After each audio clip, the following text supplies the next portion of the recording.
সব হারিয়ে আবারও ভারত বিরোধিতায় নেমেছে বিএনপি। এমন মন্তব্য করে আওয়ামী লীগ সাধারণ সম্পাদক ওবায়দুল কাদের বলেন, এতে বিভ্রান্ত হবার কিছু নেই। তিনি বলেন, শেখ হাসিনার অন্তর্ভুক্তিমূলক উন্নয়ন বিএনপির রাজনীতিকে অন্ধকারে ঠেলে দিয়েছে। আরও জানাচ্ছেন শাহনাজ শারমিন।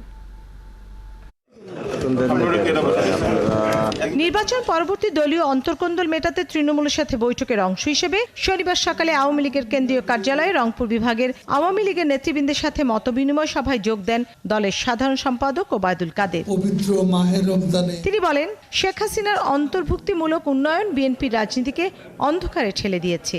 শেখ হাসিনার যে পজিটিভ রাজনীতি, অন্তর্ভুক্তিমূলক যে রাজনীতি বিএনপির ভবিষ্যৎকে অন্ধকারে ফেলে দিয়েছে। এই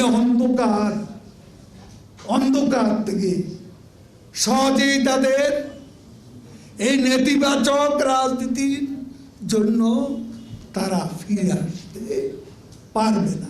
আওয়ামী লীগ সাধারণ সম্পাদকের দাবি, সব হারিয়ে বিএনপি আবার ভারত বিরোধিতায় নেমেছে। এতে বিভ্রান্ত হওয়ার কিছু নেই, তাদের কিছু করার ক্ষমতাও আর নেই। সব কিছু হারিয়ে বিএনপি এখন ভারত বিরোধিতায় নেমেছে। অ্যান্টি ইন্ডিয়া, আমরা বিভ্রান্ত হব না, আপনারা বিভ্রান্ত হবেন না,